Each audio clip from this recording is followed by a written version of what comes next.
Welcome to wealth of recipes and vlogs. ನಾನು ಇವತ್ತು ಒಂದು ಸಾರಿನ ವೆರೈಟಿ ತೊಗೊಂಡು ಬಂದಿದ್ದೀನಿ. ಮನೆಯಲ್ಲಿ ಬೆಳಿಗ್ಗೆ ಎದ್ದರೆ ನಮ್ಮ ಲೇಡೀಸ್ಗೆ ಏನು ಸಾರು ಮಾಡಬೇಕು ಅನ್ನೋ ಯೋಚನೆ ಇರುತ್ತಲ್ಲ. ಸೊ ಈ ರೀತಿ ಒಮ್ಮೆ ಸಾರು ಮಾಡ್ಕೊಳ್ಳಿ, ತುಂಬಾ ಚೆನ್ನಾಗಿರುತ್ತೆ. ಈ ಬ್ರಾಹ್ಮಣರ ಶೈಲಿಯಲ್ಲಿ ಹೀರೆಕಾಯಿ ಉಳಿತವೆ ತೊಗೊಂಡು ಬಂದಿದ್ದೀನಿ. ತುಂಬ ಟೇಸ್ಟಿಯಾಗಿರುತ್ತೆ. ತುಂಬಾ ಈ ಚಪಾತಿ ಮತ್ತು ಅನ್ನಕ್ಕೆ, ಮುದ್ದೆಗೆ ಎಲ್ಲದಕ್ಕೂ ತುಂಬ ಚೆನ್ನಾಗಿ ಸೂಟ್ ಆಗುತ್ತೆ. ಇದು ಸ್ವಲ್ಪ ಗಟ್ಟಿಗೆ ಮಾಡಿಕೊಂಡ್ರೆ ನೀವು ಒಂದ್ಸರಿ ಟ್ರೈ ಮಾಡಿ. ನಾನು ಯಾವ ರೀತಿ ಮಾಡ್ತಾಯಿದ್ದೀನಿ ಅಂತ ನಿಮಗೆ ತೋರಿಸ್ತಾ ಇದ್ದೀನಿ. ತುಂಬಾ ಟೇಸ್ಟ್ ಇರುತ್ತೆ. ನೀವು ಒಂದ್ಸರಿ ಟ್ರೈ ಮಾಡಿ. ಫ್ರೆಶ್ ಖಾರ ಎಲ್ಲ ರುಬ್ಕೊಂಡು ಮಾಡಬೇಕಿದು. ಬೇಳೆ ನೆನೆಸಿದ್ದೀನಿ, ಒಂದು 10 ನಿಮಿಷ ತೊಳೆದ್ಬಿಟ್ಟು ನೆನೆಸಿದ್ದೀನಿ. ಇಲ್ಲಿ ಟೊಮೆಟೊ ಒಂದೆರಡು ತೊಗೊಂಡಿದ್ದೀನಿ, ಹೀರೆಕಾಯಿ 2 ತೊಗೊಂಡಿದ್ದೀನಿ. ಇಲ್ಲಿ ನೋಡಿ, ಈ ಥರ ದಪ್ಪಕ್ಕೆ ಕಟ್ ಮಾಡ್ಕೋಬೇಕು. ಹೀರೆಕಾಯಿ ಸಪ್ರೇಟಾಗೂ ಬೇಯಿಸ್ಬೋದು. ಹೀರೆಕಾಯಿನ ತುಂಬ ಟೈಮ್ ತೊಗೊಳುತ್ತೆ. ಸೊ ಕುಕ್ಕರ್ಗೆ ಹಾಕ್ಬಿಟ್ಟು ಇದು ಒಂದು 1-2 ವಿಜಿಲ್ ಹೊಡ್ಕೋಬೇಕು, ಬೇಳೆ ಮತ್ತು ಟೊಮೆಟೊನ. ಹೀರೆಕಾಯಿ ಅದ್ರ ಜೊತೆಗೆ ಹಾಕ್ಬಾರ್ದು, ಸಪ್ರೇಟಾಗಿ ಕುಕ್ಕರ್ಗೆ ಹಾಕ್ಬಿಟ್ಟು ಸುಮ್ಮನೆ ಸ್ಟೀಮ್ ಮಾಡಿಕೊಂಡ್ರೆ ಬೇಗ ಬೆಂದ್ಕೊಳ್ಳುತ್ತೆ ಹೀರೆಕಾಯಿ. ಇಲ್ಲದ್ರೆ ನೀವು ಆಮೇಲೆ ಬೇಯಿಸೋಕೋದ್ರೆ ತುಂಬಾ ಟೈಮ್ ಹಿಡಿಯುತ್ತೆ. ಸೊ ಅದರಿಂದ ಅಡುಗೆ ಬೇಗ ಆಗುತ್ತೆ ಈ ಥರ ಮಾಡ್ಕೊಳ್ಳೋದ್ರಿಂದ. ಇಲ್ಲಿ ನೋಡಿ, ಒಣಮೆಣ್ಸಿಕಾಯಿ ತೊಗೊಂಡಿದ್ದೀನಿ, ಬ್ಯಾಡಗಿ ಮತ್ತು ಗುಂಟೂರು 4 ಮೆಂತ್ಯ ಒಂದು ಸ್ವಲ್ಪ, ಜೀರಿಗೆ 1 ಸ್ಪೂನು, ಮೆಣಸು ತೊಗೊಂಡಿದ್ದೀನಿ. ಇಲ್ಲಿ ಕಡಲೆಬೇಳೆ 1 ಸ್ಪೂನ್ ತೊಗೊಂಡಿದ್ದೀನಿ. ಇಲ್ಲಿ ಧನಿಯಾ 1.5 ಸ್ಪೂನು, ಉದ್ದಿನಬೇಳೆ 1 ಸ್ಪೂನ್ ತೊಗೊಂಡಿದ್ದೀನಿ ಸಣ್ಣ ಸ್ಪೂನಲ್ಲಿ. ಸೊ ಇದನ್ನೆಲ್ಲ ಹುರ್ಕೊಂಡು ಬರೋಣಂತೆ. ಕಡಲೆಬೇಳೆ ನೋಡಿ 1 ಸ್ಪೂನ್ ತೊಗೊಂಡಿದ್ದೀನಲ್ಲ. ಸೊ ಯಾವುದು ಸ್ವಲ್ಪ ಟೈಮ್ ತೊಗೊಳುತ್ತೋ ಅದನ್ನು ಫಸ್ಟ್ ಹಾಕ್ಕೊಂಡು ಹುರ್ಕೋಬೇಕು. 1-2 ತೊಟ್ಟು ಎಣ್ಣೆ ಹಾಕ್ಕೊಂಡು ಇದನ್ನೆಲ್ಲ ಹುರ್ಕೊಳ್ಳೋಣ. ಹಾಗೇನು ಡ್ರೈ ರೋಸ್ಟ್ ಕೂಡ ಮಾಡ್ಬೋದು. ಸೊ ಇಲ್ಲ, ನಾನು 1 ತೊಟ್ಟು ಎಣ್ಣೆ ಹಾಕ್ಕೊಂಡು ಹುರ್ಕೋತಾ ಇದ್ದೀನಿ. ಸೊ ನೆಕ್ಸ್ಟು ಉದ್ದಿನಬೇಳೆ ಹಾಕ್ಕೋತಾ ಇದ್ದೀನಿ. ಸೊ ಕಡಲೆಬೇಳೆ ಸ್ವಲ್ಪ ಟೈಮ್ ತೊಗೊಳೋದ್ರಿಂದ ಅದನ್ನು ಫಸ್ಟ್ ಹಾಕ್ಕೊಂಡಿದ್ದೀನಿ. ಇವಾಗ ಉದ್ದಿನಬೇಳೆ ಹಾಕ್ತಾಯಿದ್ದೀನಿ ನೋಡಿ. ಇದೆಲ್ಲ ಸ್ವಲ್ಪ ಹೊಂಬಣ್ಣ ಬರೋವರೆಗೆ ಹುರ್ಕೋಬೇಕಾಗತ್ತೆ. ಗಮ್ ಅಂತ ಬರುತ್ತೆ, ನಿಮ್ಗೆ ಗೊತ್ತಾಗುತ್ತೆ. ಸೊ ಅದನ್ನು ಈ ಥರ ಹುರ್ಕೋಬೇಕು. ಸೊ ಇದೆಲ್ಲ ತೋರಿಸೋದೆಲ್ಲ ಈ ಬಿಗಿನರ್ಸ್ಗೆ ಕಲಿಬೇಕಲ್ವ, ಅದರಿಂದ ಸ್ವಲ್ಪ ಎಲ್ಲ ಕ್ಲೀನಾಗಿ ತೋರಿಸಿದ್ರೆ ಅವ್ರಿಗೂ ಅರ್ಥ ಆಗುತ್ತಲ್ವ. ಸೊ ಅದರಿಂದ ಎಲ್ಲ ನೀಟಾಗಿ ಇಲ್ಲಿ ಒಂದಾದ್ಮೇಲೆ ಒಂದು ತೋರಿಸ್ತಾ ಇದ್ದೀನಿ. ಸೊ ಈ ಉದ್ದಿನಬೇಳೆ ಸ್ವಲ್ಪ ಹುರ್ಕೊಂಡಾದ್ಮೇಲೆ ಮತ್ತೆ ನೆಕ್ಸ್ಟು ನಾನಿಲ್ಲಿ ಬೇರೆ ಇಂಗ್ರೀಡಿಯೆಂಟ್ಸ್ನ ಒಂದಾದ್ಮೇಲೆ ಒಂದು ಹಾಕ್ಕೋತಾ ಇದ್ದೀನಿ.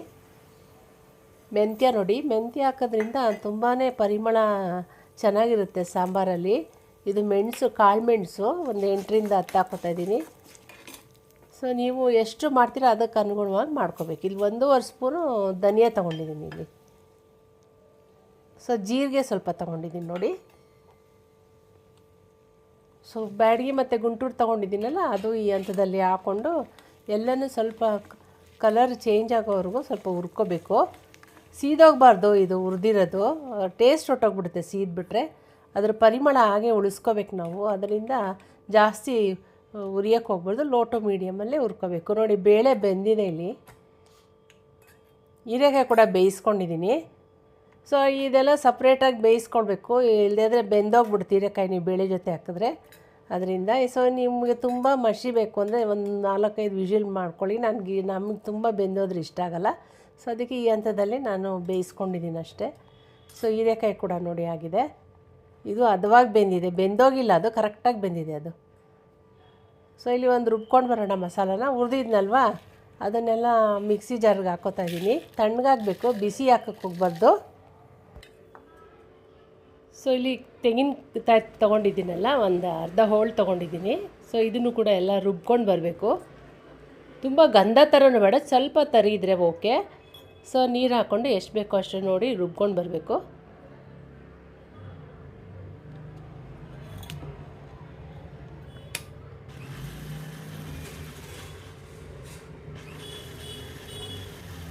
ಸೊ ತುಂಬಾ ಟೇಸ್ಟಿಯಾಗಿರುತ್ತೆ ಇದು ನೋಡಿ. ಇಷ್ಟು ರುಬ್ಬಿದ್ರೆ ಸಾಕು. ಸೊ ಒಗ್ಗರಣೆಗೆ ಇಟ್ಕೊಳ್ಳೋಣಂತೆ. ಸೊ ತುಪ್ಪ ಹಾಕೋತಾ ಇದ್ದೀನಿ ಇಲ್ಲಿ ಒಗ್ಗರಣೆಗೆ ಸ್ವಲ್ಪ. ಸೊ ಮಾಮೂಲಿ ಒಗ್ಗರಣೆಗೆ ಸಾಸಿವೆ, ಜೀರಿಗೆ ಎಲ್ಲ ಒಗ್ಗರಣೆ ಹಾಕ್ಕೊಂಡು ನಾವು ರುಬ್ಬಿರೋಂಥ ಮಿಶ್ರಣ ಹಾಕೋಬೇಕು. ಸೊ ಕರಿಬೇವು ಮತ್ತು 1-2 ಒಣಮೆಣ್ಸಿಕಾಯಿ ಕೂಡ ಹಾಕೋಬೇಕು ಒಗ್ಗರಣೆಗೆ. ಸೊ 1-2 ನಿಮಿಷ ಕೈ ಆಡ್ಕೊಳ್ಳೋಣ. ಒಗ್ಗರಣೆ ಇದೆ, ಮೆಣಸಿಕಾಯಿ ಎಲ್ಲ ಸ್ವಲ್ಪ ಬೇಯಬೇಕಲ್ವಾ, ಅದರಿಂದ.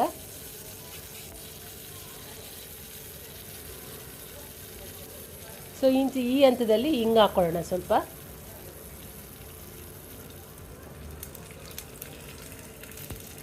ನೋಡಿ, ಇಲ್ಲಿ ರುಬ್ಕೊಂಡಿದ್ದೀವಲ್ಲ ಅದನ್ನು ಹಾಕ್ಕೋತಾ ಇದ್ದೀವಿ ಇಲ್ಲಿ.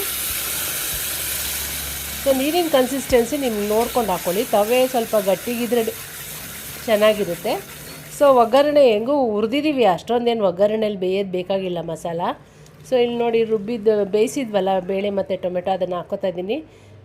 ಸೊ ನಿಮಗೆ ಸ್ವಲ್ಪ ಬೇಳೆ ಮ್ಯಾಶ್ ಮಾಡಬೇಕು ಅಂದರೆ ಮಾಡ್ಕೊಳ್ಳಿ, ನಮಗೆ ಸ್ವಲ್ಪ ದಳ ದಳ ಇದ್ರೇ ಇಷ್ಟ ಆಗುತ್ತೆ. ಸೊ ಬೆಂದಿರೋ ಹೀರೆಕಾಯಿ ಕೂಡ ಹಾಕ್ಕೋತಾ ಇದ್ದೀನಿ.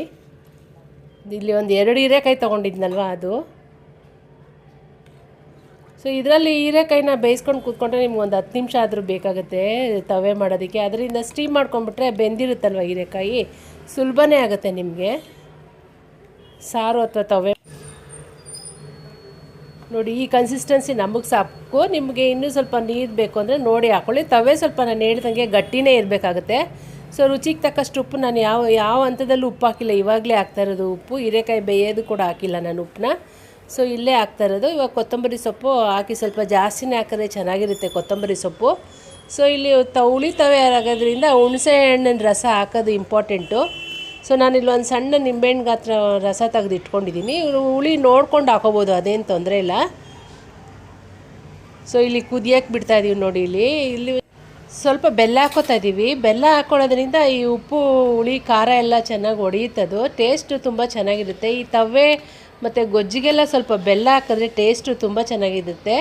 ಸೊ ನೋಡಿ ಆಲ್ಮೋಸ್ಟ್ ಎಲ್ಲ ರೆಡಿ ಆಯಿತು ನಮ್ಮ ಹೀರೆಕಾಯಿ ಹುಳಿ ತವೆ. ಸೊ ನೀವು ಕಡಲೆಬೇಳೆ ಜೊತೆನೂ ಮಾಡ್ಕೋಬೋದು, ನಾನು ಇಲ್ಲಿ ತೊಗರಿಬೇಳೆ ಜೊತೆ ಮಾಡಿದ್ದೀನಿ. ಮುಚ್ಚಳ ಮುಚ್ಚಿ ಒಂದು 2 ನಿಮಿಷ ಕುದಿಸಿದ್ರೆ, ಜಾಸ್ತಿ ಕುದ್ಸೋಕ್ಕೆ ಹೋಗ್ಬಾರ್ದು, ಎಲ್ಲ ಮಸಾಲೆ ಎಲ್ಲ ಹಾಕಿದ್ಮೇಲೆ ಒಂದು 2 ನಿಮಿಷ ಕುದಿಸಿದ್ರೆ ಅದೇ ಸಾಕಾಗುತ್ತೆ. ನೋಡಿ ರೆಡಿ ಆಯಿತು ನಮ್ಮದು ಹೀರೆಕಾಯಿ. ತುಂಬ ಟೇಸ್ಟಿಯಾದ ಹೀರೆಕಾಯಿ ಹುಳಿ ತವೆ ರೆಡಿ ಆಯಿತು. ಚಪಾತಿ, ಮುದ್ದೆ, ಅನ್ನ ಎಲ್ಲದಕ್ಕೂ ತುಂಬ ಟೇಸ್ಟಿಯಾಗಿರುತ್ತೆ. ನೀವೊಂದು ಸತಿ ಟ್ರೈ ಮಾಡಿ, ಹೇಗೆ ಬಂತು ಅಂತ ನಂಗೆ ಹೇಳಿ. ಹೋಪ್ ನಿಮಗೆ ಈ ಹೀರೆಕಾಯಿ ಹುಳಿ ತವೆ ರೆಸಿಪಿ ಇಷ್ಟ ಆಯಿತು ಅಂತ ಅಂದ್ಕೊಂಡಿದ್ದೀನಿ. ಇಷ್ಟ ಆದರೆ ಲೈಕ್ ಮಾಡಿ, ಫ್ಯಾಮಿಲಿ ಫ್ರೆಂಡ್ಸ್ ಜೊತೆ ಶೇರ್ ಮಾಡಿ, ಕಮೆಂಟ್ ಮಾಡಿ, ಸಬ್ಸ್ಕ್ರೈಬ್ ಮಾಡ್ಕೊಂಡು ನೋಡಿ. ನಾನು ಇಲ್ಲಿ ಅನ್ನದ ಜೊತೆ ಸರ್ವ್ ಮಾಡ್ಕೊಂಡಿದ್ದೆ, ಅದನ್ನು ತೋರಿಸ್ತಾ ಇದ್ದೀನಿ ನಿಮಗೆ, ಪ್ಲೇಟಿಂಗ್ ಮಾಡ್ತಾಯಿದ್ದೀನಿ ನಾನು. ಸೊ ಹೋಪ್ ನಿಮಗೆ ಈ ವಿಡಿಯೋ ಇಷ್ಟ ಆಯಿತು ಅಂತ ಅಂದ್ಕೊಂಡಿದ್ದೀನಿ. ಸೊ ಮತ್ತಷ್ಟು ರೆಸಿಪೀಸ್ ಜೊತೆ ಬರ್ತೀನಿ. ಅಲ್ಲಿವರೆಗೂ ಟೇಕ್ ಕೇರ್, ಬಾಯ್ ಬಾಯ್, ಧನ್ಯವಾದಗಳು. Thank you for watching my video. Thank you.